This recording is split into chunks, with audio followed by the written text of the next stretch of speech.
Hi friends, welcome back to Sue's kitchen. ഇന്ന് നമ്മൾ ചെയ്യുന്നത് ഒരു എഗ് റോസ്റ്റ് റെസിപ്പിയാണ് കേട്ടോ. നമ്മളുടെ വീട്ടിലൊക്കെ എപ്പോഴും നമ്മൾ വളരെ സിമ്പിളായിട്ട് ചെയ്തെടുക്കുന്ന ഒരു റെസിപ്പി തന്നെയാണ് എഗ് റോസ്റ്റ് അല്ലേ. അപ്പോൾ ഇന്ന് നമ്മളിവിടെ ചെയ്യുന്ന എഗ് റോസ്റ്റ് വളരെ ഡിഫറെൻറ്റ് ടേസ്റ്റോട് കൂടിയിട്ടും അതുപോലെ തന്നെ പെട്ടെന്ന് തന്നെ ചെയ്തെടുക്കുന്നതുമായിട്ടുള്ള ഒരു സ്പെഷ്യൽ റെസിപ്പിയാണ്.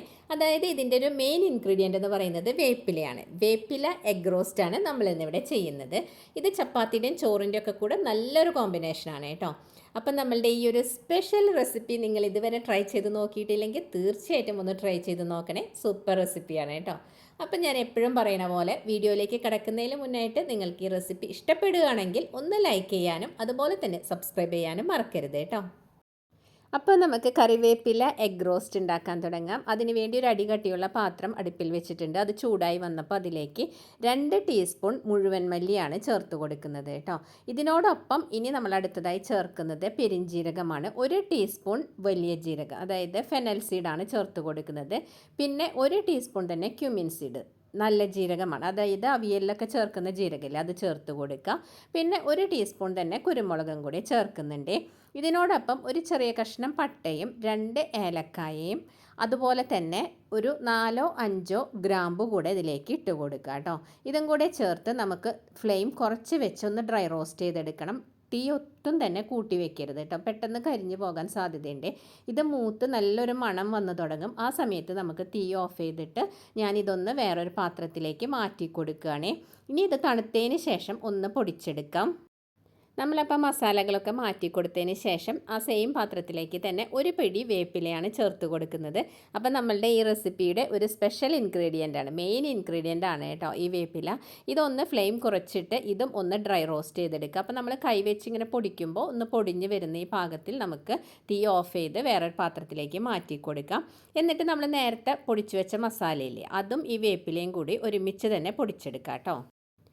അടുത്തതായി നമുക്കിതിലേക്ക് ഒന്ന് സവോള വഴറ്റിയെടുക്കാനുണ്ട്. അതിനുവേണ്ടി ആ സെയിം പാത്രത്തിലേക്ക് തന്നെ 2 ടേബിൾ സ്പൂൺ ഞാൻ വെളിച്ചെണ്ണയാണ് എടുത്തിട്ടുള്ളത്. നിങ്ങൾക്ക് നല്ലെണ്ണയോ അല്ലെങ്കിൽ ഏതെങ്കിലും കുക്കിംഗ് ഓയിൽ ഉപയോഗിക്കാവുന്നതേ ഉള്ളൂ കേട്ടോ. എണ്ണ ചൂടായി വരുമ്പോൾ 1 ടീസ്പൂൺ ഫെനൽ സീഡ്, അതായത് പെരിഞ്ജീരകമാണ് ചേർത്തിട്ടുള്ളത്. അതൊന്ന് പൊട്ടി വരുന്ന സമയത്ത് 2 മീഡിയം വലുപ്പത്തിലുള്ള സവോള, ഒത്തിരി വലുതാണെങ്കിൽ ഒരെണ്ണം മതിയാവും കേട്ടോ. ഇതിപ്പോൾ ഞാൻ 2 എണ്ണം എടുത്തിട്ടുണ്ട്. ഒന്ന് നീളത്തിൽ കനം കുറച്ചരിഞ്ഞത് ഇട്ട് കൊടുത്ത് ഒന്ന് വഴറ്റിയെടുക്കാം. ഇപ്പം നമ്മളുടെ സവോള ഇവിടെ ഒരു റെഡിഷ് കളറിലേക്ക് വന്ന് തുടങ്ങിയിട്ടുണ്ട് കേട്ടോ. ഈ സമയത്ത് നമ്മളിതിലേക്ക് ഒരു 4-5 വെളുത്തുള്ളി, ഒരു ചെറിയ കഷ്ണം ഇഞ്ചിയും കൂടെ ചതച്ചതാണ് ചേർത്ത് കൊടുക്കുന്നത്. നിങ്ങളുടെ കയ്യിൽ ജിഞ്ചർ ഗാർലിക് പേസ്റ്റ് ഉണ്ടെങ്കിൽ അത് ചേർത്ത് കൊടുത്താൽ മതിയാവും. ഇപ്പം നമ്മൾ ചേർത്ത് കൊടുത്ത ആ ഇഞ്ചി വെളുത്തുള്ളിയും ചതച്ചതുണ്ടല്ലോ, അത് നന്നായിട്ടൊന്ന് മൂത്ത് വന്നിട്ടുണ്ട്. ഈ സമയത്ത് ഇതിലേക്ക് ഞാനിപ്പം ചേർത്ത് കൊടുക്കുന്നത് കാശ്മീരി ചില്ലി പൗഡറാണ്. 1.5 ടീസ്പൂൺ കാശ്മീരി ചില്ലി പൗഡറാണ് ചേർത്ത് കൊടുക്കുന്നത്. ഇതുകൂടെ ചേർത്ത് നന്നായിട്ടൊന്ന് മൂപ്പിച്ചെടുക്കാം. ഇപ്പം നമ്മൾ ചേർത്ത് കൊടുത്ത മുളക് പൊടിയൊക്കെ നന്നായിട്ടൊന്ന് മൂത്ത് വന്നിട്ടുണ്ട് കേട്ടോ. ഈ സമയത്ത് ഇതിലേക്ക് നമ്മൾ തക്കാളി അരച്ചതാണ് ചേർക്കുന്നത്. എൻ്റെ കയ്യിലുണ്ടായിരുന്നത് അത്യാവശ്യം വലിയൊരു തക്കാളി ആയതുകൊണ്ട് ഞാൻ ഒരെണ്ണമാണ് എടുത്തിട്ടുള്ളത്. നിങ്ങളുടെ കയ്യിൽ ചെറുതാണെങ്കിൽ 2 തക്കാളി എടുത്ത് നന്നായിട്ട് അരച്ചെടുത്തത് ഇതിലേക്ക് ഒഴിച്ചു കൊടുക്കുക. അപ്പോൾ ഇത് നന്നായിട്ടൊന്ന് വഴണ്ടി വരുന്ന സമയത്ത് ഇതിലേക്ക് ആവശ്യത്തിനുള്ള ഉപ്പ് കൂടി ചേർത്ത് കൊടുക്കുക കേട്ടോ. നമ്മൾ നേരത്തെ ഉപ്പൊന്നും ചേർത്തിട്ടില്ല. ഉപ്പ് കൂടി ചേർത്ത് ഒന്ന് നന്നായിട്ട് തന്നെ വഴറ്റിയെടുക്കുക. ആ തക്കാളി അരച്ചെടുത്തതിൻ്റെ ആ ഒരു പച്ചമണം മാറുന്നത് വരെ ഒന്ന് വഴറ്റിയെടുക്കണം കേട്ടോ. അതൊന്ന് വഴണ്ട് വരുന്ന സമയത്ത് നമ്മൾ നേരത്തെ കറിവേപ്പിലയും പിന്നെ കുറച്ച് മസാലകളൊക്കെ പൊടിച്ച് മാറ്റി വെച്ചിട്ടുണ്ടായിരുന്നില്ലേ, അത് ഇതിലേക്ക് ചേർത്ത് കൊടുക്കുക. അപ്പോൾ അത് പൊടിച്ചെടുക്കുന്ന സമയത്ത് ഒരുപാട് അങ്ങ് ഫൈൻ പൗഡറായി പൊടിക്കേണ്ട ആവശ്യമില്ല. നമ്മളൊന്ന് ചെറുതായിട്ട് കരികരിപ്പായി പൊടിച്ചെടുക്കുന്നതാണ് ഈ ഒരു റെസിപ്പിയിലേക്ക് കൂടുതൽ നല്ലത് കേട്ടോ. അപ്പോൾ ഇതും കൂടെ ഒന്ന് വഴറ്റി കൊടുക്കാം. നമ്മളിപ്പോൾ ചേർത്ത് കൊടുത്ത മസാലകളെല്ലാം ഇവിടെ നന്നായിട്ട് മൂത്ത് വന്നിട്ടുണ്ട് കേട്ടോ. ഈ സമയത്ത് ഇതിലേക്ക് 1/2 കപ്പ് വെള്ളമാണ് ഞാൻ ചേർക്കുന്നത്. ഇത് നോർമൽ വാട്ടറാണ് കേട്ടോ, ചൂടുവെള്ളമൊന്നുമല്ല. നോർമൽ വാട്ടർ 1/2 കപ്പ് ചേർത്ത് ഇതൊന്ന് ഇളക്കി കൊടുക്കുക. അതൊന്ന് ആ വെള്ളം ഒന്ന് വറ്റി വരുന്ന സമയത്ത് നമ്മൾ ഇതിലേക്ക് പുഴുങ്ങിയ മുട്ടയാണ് ചേർത്ത് കൊടുക്കുന്നത്. ഞാനിവിടെ ഒരു 5 മുട്ട എടുത്തിട്ടുണ്ട്. അതൊന്ന് നെടുകെ കട്ട് ചെയ്തിട്ടാണ് എടുത്തിട്ടുള്ളത് കേട്ടോ. നിങ്ങൾക്ക് വേണമെങ്കിൽ ഇതൊരു 4 പീസായിട്ട്, ഒരു മുട്ടയെ 4 പീസായിട്ടും വേണമെങ്കിൽ കട്ട് ചെയ്തെടുക്കാം. എന്നിട്ട് ഇതൊരു 5 മിനിറ്റ് നേരം ഇതുപോലെ ഒന്ന് മിക്സ് ചെയ്ത് കൊടുക്കുക കേട്ടോ. അത് അതിൻ്റെ ആ ഉണ്ണിയൊക്കെ ഒന്ന് പൊട്ടിപ്പോകാതെ ശ്രദ്ധിച്ചേക്കണേ. അപ്പോൾ ഒന്ന് മിക്സ് ചെയ്തെടുക്കാം.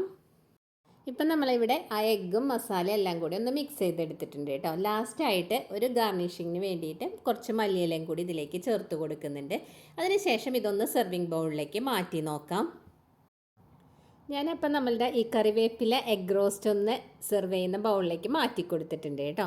അപ്പോൾ വളരെ ഈസിയായി നമുക്ക് പെട്ടെന്ന് തന്നെ ചെയ്തെടുക്കാവുന്ന ഈ ഒരു സ്പെഷ്യൽ റെസിപ്പി ചപ്പാത്തിയുടെയും ചോറിൻ്റെയും ഒക്കെ കൂടെ നല്ലൊരു കോമ്പിനേഷനാണ് കേട്ടോ. നിങ്ങൾ ഇതുവരെ ട്രൈ ചെയ്ത് നോക്കിയിട്ടില്ലെങ്കിൽ തീർച്ചയായിട്ടും ഒന്ന് ട്രൈ ചെയ്ത് നോക്കി. വീഡിയോ ഇഷ്ടപ്പെടുകയാണെങ്കിൽ ലൈക്ക് ചെയ്യാനും സബ്സ്ക്രൈബ് ചെയ്യാനും മറക്കരുതേ.